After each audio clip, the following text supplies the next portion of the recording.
Okay, so this session is about renting versus buying, which is best. So, of course, last week we went over a lot of different aspects. One of the aspects that we went through was the emotional process and whether or not you're really mentally prepared to buy. So, this exercise really gives you the tools and the URLs, the links, the places to go to really factually get the data of numbers and whether or not you're ready to buy. Because really having additional information gives you that additional confidence and can help you make that informed decision of whether or not you're going to continue renting or choosing to buy.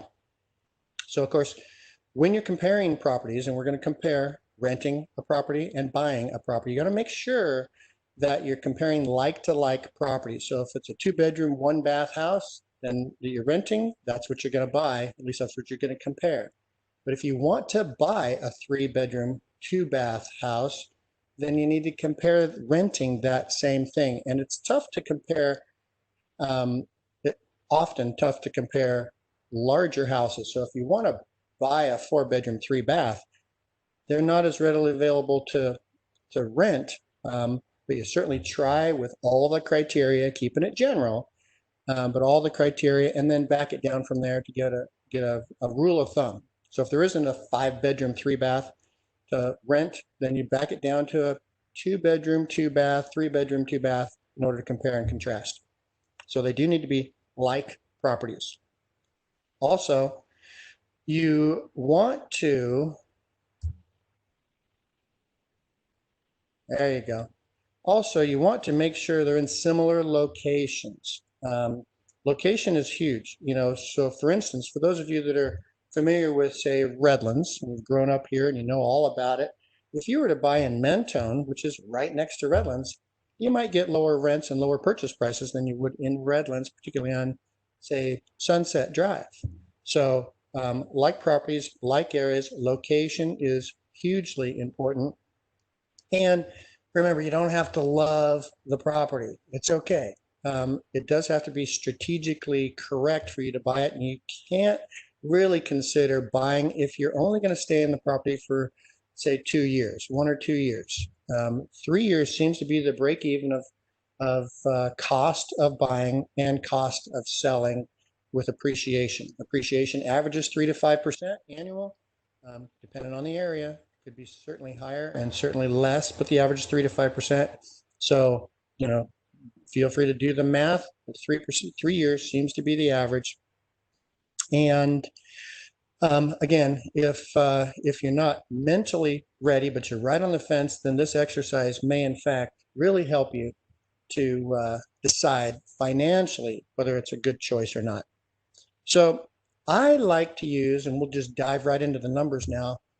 I like to use rent.com. Now, of course, the app that I have sent out to many people, and it's certainly available to you, is one that you can look up rentals. It primarily is for looking at properties that you might choose to buy. But rent.com is a great one that you can get to with right from your computer or your handheld. And you can compare and contrast different properties and what they're going for in that specific area. So this is a screenshot of rent.com. Here's the aspects that you would fill in, and make sure that, you can be as specific as you want, but if you keep it general, then you're able to compare and contrast like properties much easier. So in this case, I have rent from 0 to 3,000 a month, and it's a 2-bedroom, 2-bath, and that does allow cats and dogs. So, I like cats and I like dogs, and maybe the kids want some. Maybe it's nice to have that. There's lots of rentals that would not allow that, and or they would charge you extra. So I just like to make sure and throw that in there. So after we determine that, it then comes up with, from our search criteria, comes up with, in that area that I chose, those rentals that are available. Now, some may be townhouses because you either did or didn't choose just a single family residence, SFR, but it gives you an idea, right? Knowing that you're probably going to have more property and more luxury with a house you buy than something that you rent. But this still gives you a great idea of cost. So in this case, let's just go with this first one, 2-bedroom, 2-bath. And that is $2,080. It's in Redlands on San Bernardino Avenue. If you chose to, you could go with this one on Ligonia or this one on Ligonia. And here's one down here at 1700. It's on Citrus Avenue. So just for simplicity, I think I went with the first one. And let's take a look at how that works out. So on our website, aboutredlandsrealty.com, of course, there's lots of different options. And you'll see towards the top there, circled in red, property search. So you can search properties from our website and know that the information that's being provided is straight from the MLS or multi-listing service. The only way to get to that service is to be a professional in the industry. You have to be a licensed real estate agent or broker in order to be a member of the association, and being a member gives you the privilege of using MLS or multi-listing service. So our CRMLS app in the bottom left there is always available to you, and a few of you certainly have it, but that's a resource for you that draws directly from MLS, multi-listing service. And that service is facilitated by professionals, so the data is correct, as opposed to going to Zillow, which we've chatted about that before. Often it's incorrect. You might get lucky and it be correct, but I like going to a reliable source. So that's why I go there. Certainly available to you.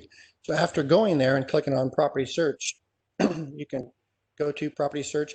And of course, in a slide or two, we're going to show how the calculations are done easily off of a link or a website, a URL. But if you choose to, you can click on mortgage calculator, which is directly above property search, in order to really get deep and down into the numbers and play with it. Of course, we have Homebot, which is another app that we can send you that allows you to get even deeper into the numbers and lots of different scenarios. But for our presentation today, we're just focusing on the property search. So after you click on that, property search does come up, and you're going to put in, again, limited criteria. So a property search for looking for a home that you may choose to buy goes crazy. I mean, they get down to the nitty-gritty of lots, size, and garage space, and whether it has a pool and central heat and air and all these things. That's not going to be criteria that you can direct in a rental search. So we're not going to fill those in. It's just going to simply leave it as no preference. But we are going to fill in aspects of, and you see that what I have in here is single family home, condos, and townhomes. And if you're interested only in single family, then don't put the condo and townhomes, but do the same in the rental.com, rent.com lookup to make sure that it's like for like properties. Okay. So in filling this criteria out and the area, of course, that we want, then it will come back with our search results. So we see here that there is a lot of properties for sale within our search results. The properties on the map left and the actual properties picture and thumbnail of them are on the right. Looks like we chose for this illustration a townhouse that's $309,000 to compare, and that was probably the most similar in square footage, like property townhouse, and I think the other was might have been a townhouse or an apartment. But 3-bedroom and 2-bath, whereas opposed to the other one was 3-bedroom, 2-bath is 2.5 bath. But you want to get as close as possible, right? Okay, so then I like going to Nerdwallet. It's a great little site. It gives you a lot more options than you see here on this print screen. You could really dive into a few other aspects of appreciation and increase in rents. It has a couple of assumptions that it applies, but what we're showing here is that the property was in Redlands, both properties rather, was in Redlands. The price to buy, $329,500 with no down payment, which is why the interest rate is so high. Of course, interest rates right now are so low. You know, the average interest rate for the nation in its history is 7%. My first house was 14%, but the payment worked out and I made money on the house. So interest rate is important. However, if you don't have any money, you're gonna pay a higher interest rate. This is a platinum, might have been open door. There's over 140 different down payment assistance programs. And no, I'm pretty sure this was platinum, which is a down payment assistance program that gives you up to 5% toward your down payment and closing costs. Can be conventional or FHA, and it does work. So lots of different aspects. We can talk individually about that, but in this case, that's what this is. So if you're looking, saying, oh, he missed the down payment. No, I didn't miss it. You don't have to have one. Okay, it's a 30-year fixed loan. Still, yeah, industry-wise, it's a higher interest rate, but historically, it's still a great interest rate. And of course, you can always refinance later. So the comparison here is if you're going to rent, you'd pay $2,000. If you're going to buy, you'd pay $2,200. But if you stay in your home for 3 or more years, renting is cheaper than buying in this case. Okay? Renting is cheaper than buying. So in this illustration, you might choose to, I'm going to keep renting. But you might come up with an illustration that says that it's cheaper to buy than rent. And in this case, we always have to, put in there that the rent's going to go up by maximum 5% a year. My payment for buying, never going to go up. The improvement or the increase in value is always going to be there on a purchase, but never on a rental. So these are things to consider. All right. So also renting, there's no hassle when you rent. There's no maintenance, but the payment does increase. But when you buy, like we illustrated, it's going to appreciate in value. There's obviously pride of ownership, consistent payments, and on the negative side, it does mean maintenance. Of course, I don't mind doing the maintenance knowing that I'm gaining on the appreciation, and it with pride of ownership doing the maintenance. I never really have a problem with that. So I think now is a great time to show you a nice little video that a client of ours, there we go. So a client of ours, a couple of, I guess it'd be about 6 weeks now, maybe 8 weeks. They were in a down payment assistance, just to set it up a little bit. They were in a down payment assistance program looking for a home, and we found them one in not Victorville, Apple Valley. Found them one in Apple Valley, and we looked at a lot of properties, but they loved it. It had room for their dogs. It was affordable. And so I interviewed them the other day, and I wanted to do them live, but that wasn't really possible since he works out of town. And let me just show you. It's fun. And wait a minute. I get it. Okay. Share it, but I want this one to work. Yeah, this is a good video. You're going to like it. It's worth it. Okay, here we go. Awesome. Okay, so let's start off. Doug and Monica, you're in your new home, but I want to go all the way back, and I want to hear what caused you to change your mind to even think about buying a home. Why did you get to that point? What was the mental process? Why did you decide to buy a house of your own? Well, we've been wanting to buy a house, but we were trying to save more money. But what kind of pushed us to do it as quick as we did was because of having issues with the neighbors arguing with us about our dogs. Okay. Whoops, I lost you. Just click stop my video. I got you. Okay, so the neighbor didn't like your dogs. So you wanted your own with a big yard? Is that kind of the deal or what? Yeah, we wanted and then a place that we can, build something for like our dogs and like not have an issue because it's like our house and we won't have any problems with the landlord saying anything because it's our property and we can have whatever we want like on our property. Right. And so you decided, okay, we need to find a house. We need to find a house quickly. We get the dogs, we're done with these neighbors. And so what did you what did you do to actually start? You're ready. What did you do to start the process? We called Steve, and then Steve got us in contact with you. Okay. All right. So that's simple enough. So you had a friend, you had an associate that was already in the business and went with that. Yes. Yes. Okay. So you got in contact with me and I sent over an app. And how'd that app work out? I like the app. It Yeah. has a lot of good information on there of houses, a lot of pictures, a lot of information regarding the house.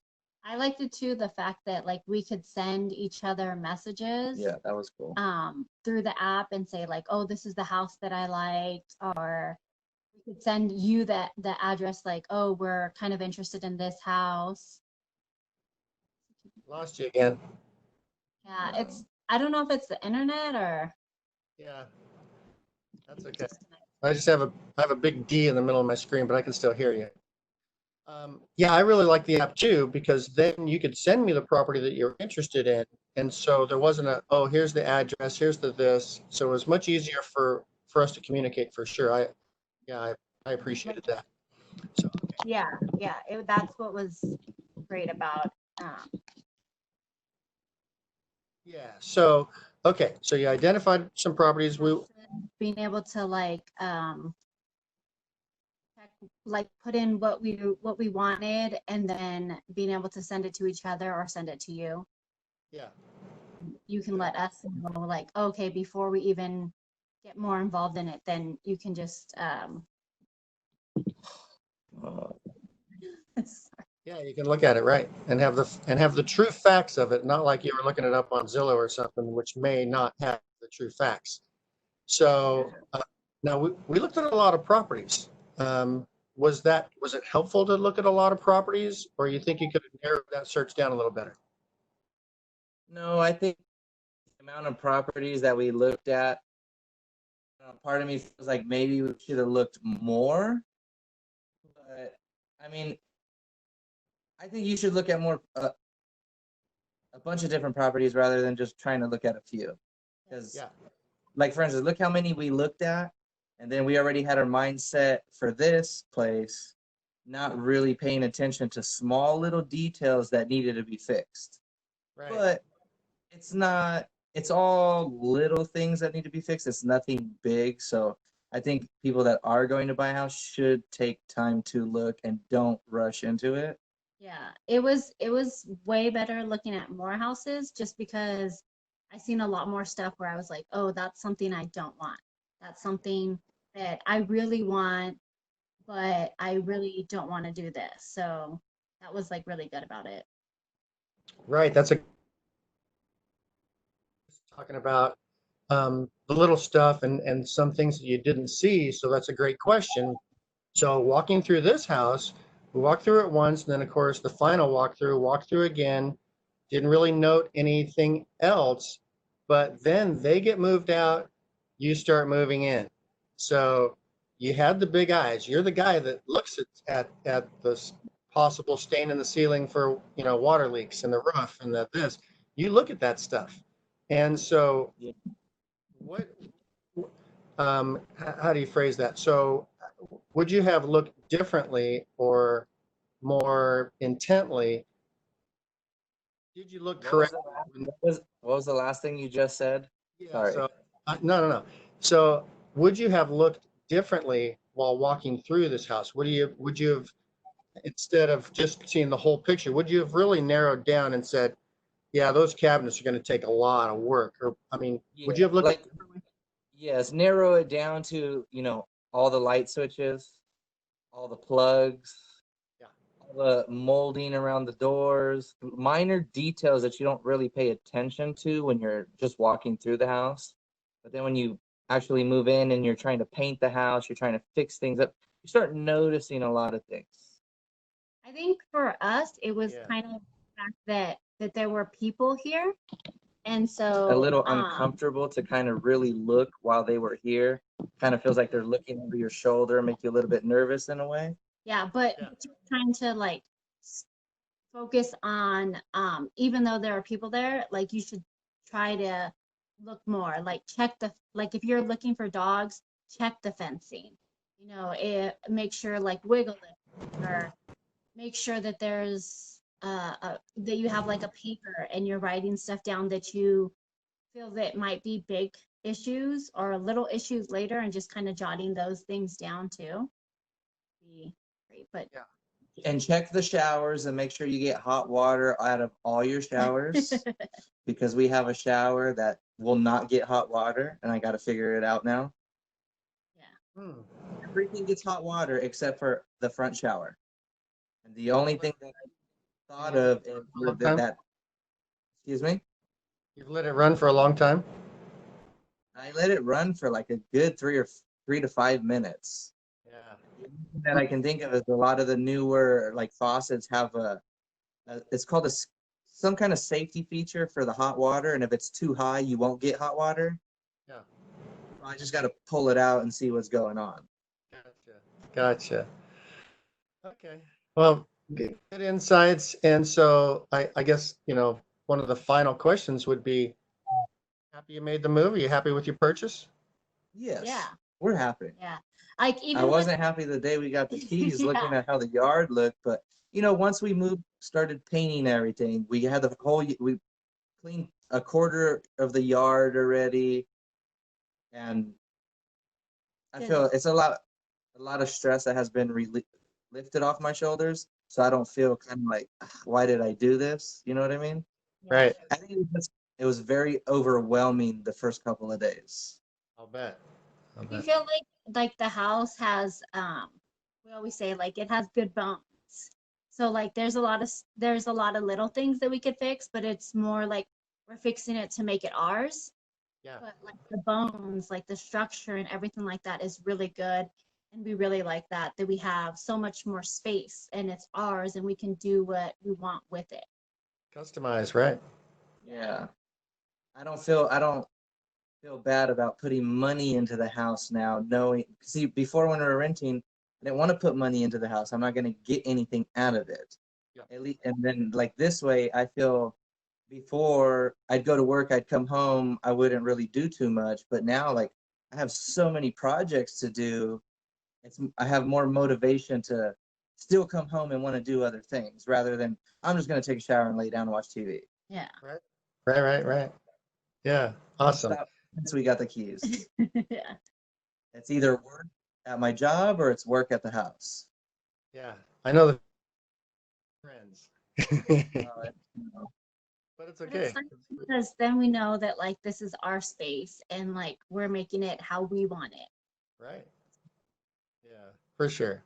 All right. And all in all, final number, how much did it cost to get into this house and actually write a check your money? Out of pocket, I don't want to say between deposit and all inspections, Yeah, everything. Or between 3 and 4,000, Yeah. maybe 3,500 to 4,000 out of pocket. Awesome, right? Yes. yeah, Yeah. way Awesome. less than we thought it was gonna be. I thought we were gonna probably have to have like 20 10,000. to 30,000 down. Right. Right. No, awesome. Happy for you guys.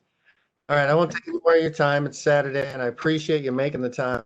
And congratulations. Very happy for you. Thank you Thank very you for much. everything you've helped us with and stuff. Yeah. Happy. We'll send you pictures of little things we've done already. Yeah. I want to see the floor. I haven't done anything with the floor yet. Yeah. When you finish it, though, I want to see that. That sounds cool. Yeah. The with the polish or the epoxy part of it. Foxy.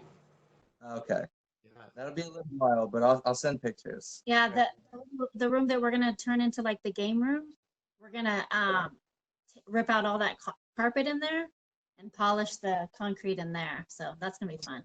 Yeah, for sure. Good. All right. Thank you. Thank No you. problem. Have a nice day. Bye. Bye. Okay. Hopefully you can see and hear me as well. So I love that interview. And yes, I apologize for the audio and for the mishaps and that, but that's the best we could do on a weekend where he only comes home generally on the weekends. He's a hard worker and generally gone all during the week. But I'm ready to take some questions. Feel free to just jump right in there. And I think it was very important for them to outline that it's uncomfortable to view a house when the owners are still there. And that was a little unusual because particularly during the COVID-19 thing, which we're still under, you're not only wearing masks and gloves, but generally the homeowners go in the backyard or they're just gone. And so at that property, they have two kids and a couple of dogs, and it just wasn't convenient for them to leave, so they just stayed in the den or the TV room, which is going to be the playroom, game room. And so, yeah, I could see how that could be a little uncomfortable, but I should have been a little more diligent about saying, take your time, let's look at this. But if you nitpick, down to the baseboards of every single house, I don't know that you'd ever buy a house. And how awesome is that? That they bought their first home. I think it was 289,000. That cost them 3,500 bucks. They were on a Cal HFA down payment assistance program that helped them get in it. So very happy for them. That's awesome.